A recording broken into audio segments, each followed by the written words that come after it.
ఒక్కసారి అని చెప్పి అధికారంలోకి వచ్చిన ఈ పెద్ద మనిషి 5 సంవత్సరాలుగా రాష్ట్రాన్ని దోపిడీ చేసి లూటీ చేసి దేశంలోనే అధమ స్థానానికి తీసుకుపోయిన రాష్ట్రం ఏదైనా ఉందంటే అది ఆంధ్రప్రదేశ్ రాష్ట్రం. అది జగన్మోహన్ రెడ్డి గారు ముఖ్యమంత్రిగా ఉన్న కాలంలో 29వ రాష్ట్రానికి తీసుకుపోయినాడు, అధమ స్థానానికి తీసుకుపోయినాడు ఈయన. 2014 నుంచి 19 కాలంలో రాష్ట్రం విడిపోయిన తర్వాత కష్టాల్లో ఉన్న రాష్ట్రాన్ని ఒక రాజధాని నిర్మించాలా, ఒక పోలవరం ప్రాజెక్టు పూర్తి చేయాలనే తలంపుతో మన ప్రస్తుత ముఖ్యమంత్రి చంద్రబాబు నాయుడు గారు ఆ రోజు అష్ట కష్టాలు పడి పోలవరం ప్రాజెక్టును 72% పూర్తి చేస్తే రాజధానిని ఒక అద్భుతంగా నిర్మించాలని చెప్పి 33,000 ఎకరాలు రైతులను ఒప్పించి ప్రభుత్వం మీద భారం పడకుండా ల్యాండ్ పూలింగ్ విధానాన్ని ప్రవేశపెట్టి రాజధాని నిర్మాణం చేస్తే, అదేవిధంగా పెండింగ్లో ఉన్న రాయలసీమలో ప్రాజెక్టులన్నీ పూర్తి చేయాలని తలంపుతో ప్రారంభిస్తే ఈయన 2019లో అధికారం లేకొచ్చి 3 రాజధానుల పేరుతో రాజధానిని నాశనం చేశాడు, పోలవరం ప్రాజెక్టు నిర్మాణాన్ని నాశనం చేశాడు, రాయలసీమ పెండింగ్ ప్రాజెక్టులు ఒకటి పూర్తి చేయలే. సొంత జిల్లా కడపలో కూడా ఒక్క ప్రాజెక్టు కూడా ఆయన ప్రారంభించిన ప్రాజెక్టులు ఒకటి కూడా పూర్తి చేయలేని పరిస్థితి. మీ సొంత నియోజకవర్గం పులివెందల పట్టణంలో ఇప్పటికీ కూడా మాకు రోడ్డు లేదు మహాప్రభు అని ప్రజలు రోడ్డు మీదకి వచ్చి మొత్తుకుంటున్న పరిస్థితి ఈరోజు మనం చూస్తూ ఉంటాం. 4 రోజులుగా నీళ్లు రావడం లేదని పులివెందల మున్సిపాలిటీలో ప్రజలు నీళ్ళ కోసం మొరాయించుకుంటున్న పరిస్థితిని మనం చూస్తూ ఉన్నాం. ఈయన ఈరోజు ప్రజల్లోకి వచ్చి ఈ ప్రభుత్వం మీద 7 నెలల కాలంలో అప్పులు చేశారని చెప్పి మాట్లాడుతూ ఉన్నారు. 11 లక్షల కోట్లు మీ హయాంలో అప్పులు చేశావు. ఎక్కడైనా ఒక్క రూపాయి అభివృద్ధి కార్యక్రమాల మీద ఖర్చు పెట్టావా అని అడుగుతున్నా. సంక్షేమ మాటున దోపిడీ చేశారు మీరు. అప్పులన్నీ చేసి రాష్ట్రాన్ని ఈరోజు ఆర్థికంగా అధమ పాతాళానికి తీసుకుపోయినారు. ఈ 11 లక్షల కోట్లు అప్పులకి ఏం సమాధానం చెప్తారు మాజీ ముఖ్యమంత్రి గారు అని చెప్పి నేను అడుగుతా ఉండా. నువ్వు చేసిన మోసాలు, కూటమి ప్రభుత్వం మీద విష ప్రచారం చేసే ప్రయత్నం చేస్తూ ఉండా. ఇది ప్రజలు నమ్ముతానా అని అడుగుతూ ఉండా. సంక్షేమ పథకాల గురించి మాట్లాడుతున్నాం. నేను ఒకటే అడుగుతూ ఉండా, 2019లో మీరు అధికారంలోకి వచ్చినప్పుడు అప్పుడు చంద్రబాబు నాయుడు గారి ప్రభుత్వం ఏదైతే సంక్షేమ పథకాలు అమలు చేసిందో ఆ సంక్షేమ పథకాలు ఏమైనాయని చెప్పి ప్రజలు అడిగితే, నాకు ఆ సంక్షేమ పథకాలతో సంబంధం లేదు, నేను చెప్పినట్టు మాత్రమే అమలు చేస్తాను అని చెప్పి మాట్లాడిన మీరు ఈరోజు మళ్ళీ మీ సంక్షేమ పథకాల గురించి మీరు మాట్లాడుతున్నారా? అసలు సంక్షేమ పథకాలు మీరు అమలు చేశారా అని అడుగుతూ ఉండా.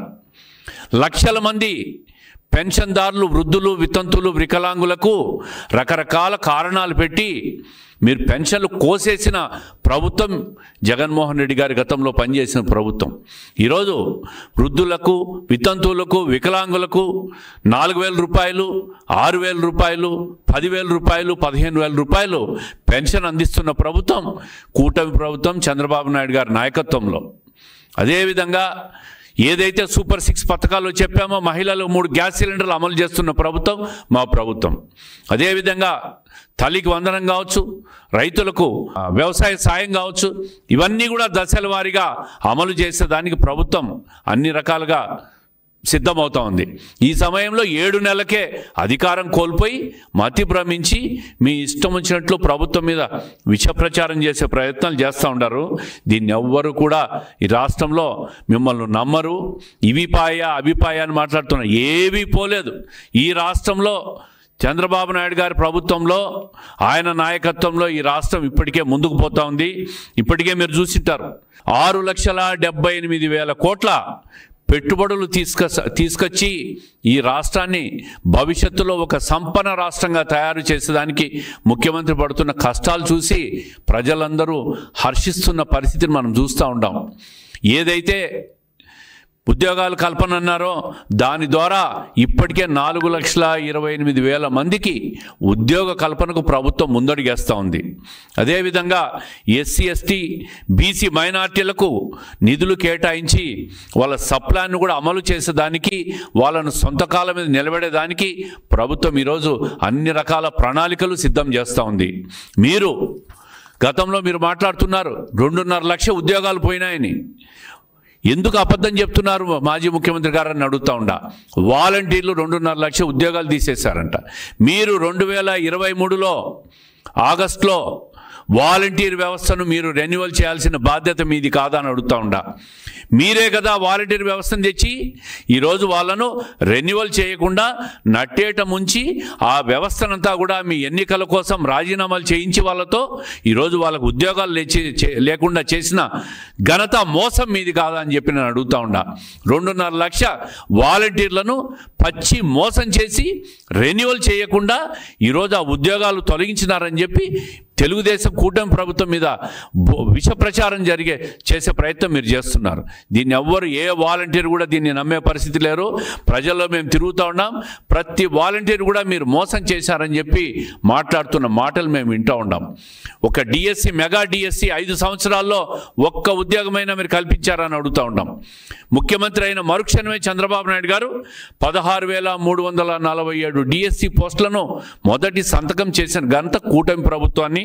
తొందరలో దాని భర్తీకి కూడా గ్రీన్ సిగ్నల్ ఇచ్చిన మాట కూడా మీరు మర్చిపోయారని చెప్పి నేను అడుగుతా ఉండా. అదేవిధంగా కానిస్టేబుల్ రిక్రూట్మెంట్ ప్రక్రియను ప్రారంభించి 6,100 కానిస్టేబుల్ల నియమానికి ప్రక్రియను కూడా ప్రారంభించిన పార్టీ తెలుగుదేశం ప్రభుత్వం. దీన్ని కూడా మీరు మర్చిపోవద్దని చెప్పి నేను అడుగుతూ ఉండా. విదేశీ విద్యను నాశనం చేశారు. ఈరోజు రైతుల గురించి, రైతు భరోసా గురించి మాట్లాడుతున్నారు. రైతులకు గత 5 సంవత్సరాల్లో ఒక్క తుంట డ్రిప్ పరికరమైనా మీరు ఇచ్చారా అని చెప్పి నేను అడుగుతూ ఉండా. ఈరోజు తెలుగుదేశం కూటమి ప్రభుత్వం ఇప్పటికే 5 ఎకరాల లోపు ఉన్న వాళ్ళకు 90% సబ్సిడీ, 10 ఎకరాల లోపల ఉన్న వాళ్ళకు 70% సబ్సిడీతో ఈరోజు డ్రిప్ పరికరాలన్నీ కూడా అందిస్తున్న పరిస్థితి. రాయలసీమలో మొత్తం ఒక హార్టికల్చర్ హబ్గా తయారు చేయాలని ముఖ్యమంత్రి గారు పెండింగ్ ప్రాజెక్టులన్నీ పూర్తి చేయాలని చెప్పి ఈరోజు రాష్ట్ర వ్యాప్తంగా తిరుగుతూ పెండింగ్ ప్రాజెక్టులన్నీ మొదలు పెట్టేదానికి టెండర్లు పిలిచి ప్రారంభించిన పరిస్థితిని మీరు చూస్తూ ఉంటారు.